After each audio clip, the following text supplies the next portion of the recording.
Tonight, our special bulletin as Israel rages its war on Palestine.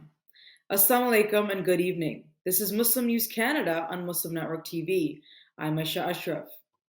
Today is the fifth day since Israel has declared war against Palestinian militant group Hamas. In response to Hamas's attack, Israel has ordered Monday a complete siege of Gaza Strip. Reports from Gaza paint a dire picture. The enclave grapples with a looming humanitarian crisis. Its only power plant is out of fuel now. Israeli forces are continuing the relentless bombardment of the Gaza Strip. Over 1,100 Palestinians have been killed. More than 5,000 Palestinians have been wounded in the area. The occupied West Bank has also witnessed an increase in casualties. The death toll in the West Bank has risen to 27. At least 150 have sustained injuries. An Israeli military spokesperson has retracted an earlier report of an intrusion into its airspace along the northern border. They attribute their red alerts to a malfunction. They have reassured that fears of infiltration from Lebanon have been removed. In response to a surprise attack by Hamas, Israeli Prime Minister Benjamin Netanyahu and opposition leader Benny Gantz have reached a consensus to establish an emergency unity government and a war cabinet. United Nations Human Rights Commissioner Volker Turk has declared Israel's total blockade of Gaza a violation of international law. Turk says that the dignity and lives of civilians must be protected. Israel's total siege on Gaza is halting vital supplies to the area. Turk says under international humanitarian law, civilians and their property must always be protected. He also says that sieges that endanger the lives of civilians by depriving them of essential goods are prohibited under international law. The current blockade is worsening the humanitarian situation in Gaza. Medical facilities in the region are overwhelmed with an increasing number of injured people. Experts say the latest clashes between Hamas and Israel reveal that peace in the Middle East cannot be achieved without addressing the Palestinian crisis. They say the recent escalation challenges the U.S.'s current approach towards the region. Recently, the U.S. has been promoting greater normalization and economic connection for Israel. In a bid to normalization, the Biden administration has been advancing policies that largely overlook the demands of Palestinians for an independent state. To promote normalization, the U.S. has been building regional partnerships. The Abraham Accords is one such example. The agreement formalized ties between Israel and several Arab nations. The U.S. officials admit that these agreements do not replace the need for Israeli-Palestinian peace. Israeli Prime Minister Netanyahu insists that peace with Palestinians should not be a condition in the ties with Arab states. Palestinian leaders have labeled such moves as betrayals. Despite this, there's been no action towards establishing a Palestinian state. Critics point out that it is against US's policy to not hold Israel accountable for violence against Palestinians and expansion of West Bank settlements. The recent violence shows that ignoring the Palestinian issue will affect broader regional peace. In the wake of recent attacks between Hamas and Israel, social media platform X is flooded with misleading content about the situation. There are many posts on the platform with fake videos that claim to show Hamas fighters targeting Israelis. Among these is a video posted by Ian Miles Cheong, which he claims depicts Palestinian fighters targeting Israeli civilians. Cheong is a far-right journalist and a political commentator. He has 807,000 followers on X. A feature on X, called Community Note, contradicts Cheong's post.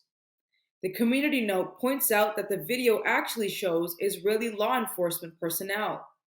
Despite its questionable authenticity, the video remains accessible and has accumulated millions of views. Another example includes a post claiming to show a Hamas fighter shooting down an Israeli helicopter. The footage is from a video game. The influx of misinformation related to the Israel-Gaza war is not limited to X. Other platforms, including Facebook, Instagram, and TikTok, are also promoting false narratives. However, right now, X is facing a significant misinformation problem. This is due to the recent policies implemented by its owner, Elon Musk. These include ability to get verified by paying for it and significant staff reductions in the trust and safety teams. Since the implementation of these policies, X has seen a greater share of deceptive content. This is not the first instance of misinformation during global crises. Historically, these platforms have been manipulated to spread false information. This was seen during the near conflict between India and Pakistan in 2019. Both nations are nuclear powers. Cross-platform spread of misinformation is also a concern. Content from TikTok and Telegram has been found repurposed on X. Imran Ahmad, CEO of the Center for Countering Digital Hate, warns against trusting social media for accurate information. He criticizes tech companies for their role in propagating harmful content. Canada has announced it will continue to provide humanitarian aid to the Palestinian territories. The news comes after Jewish groups have demanded that Canada halt its aid to Palestinians.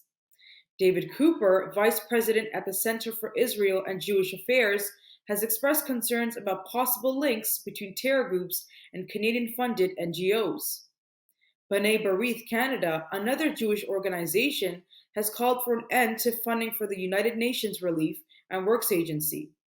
The organization says some of the educational resources used to promote anti-Israel propaganda. In response, spokesman for Canada's Minister of International Development says that while Canada condemns Hamas's actions, humanitarian aid remains critical due to the ongoing conflict. The spokesman has confirmed that Canadian funds have not benefited Hamas.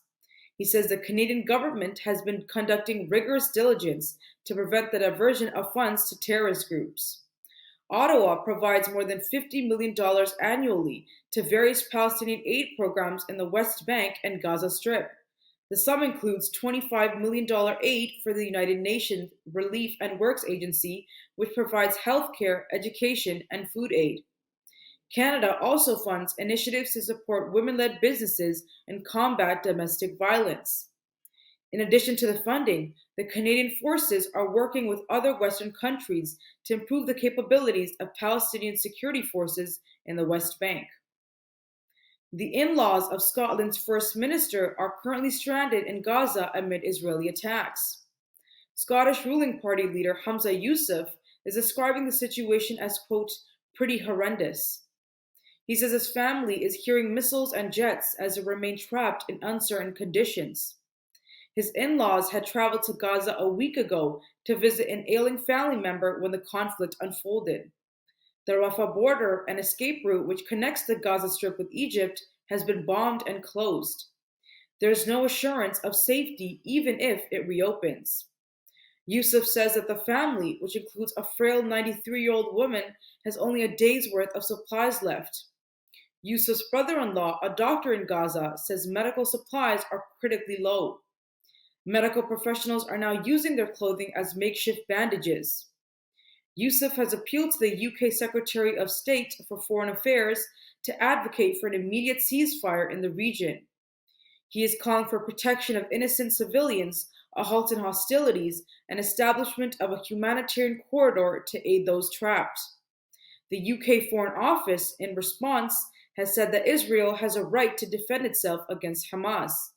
However, a spokesperson from the office has confirmed ongoing discussions with Egypt regarding the Gaza-Egypt crossing. Thank you for watching. Our news is produced by Muslim Network TV, which is a not-for-profit organization. We need your support for donations. Please scan the QR code on our broadcast or visit muslimnetwork.tv to donate now, so we can continue to amplify the voices of Muslims in Canada and abroad.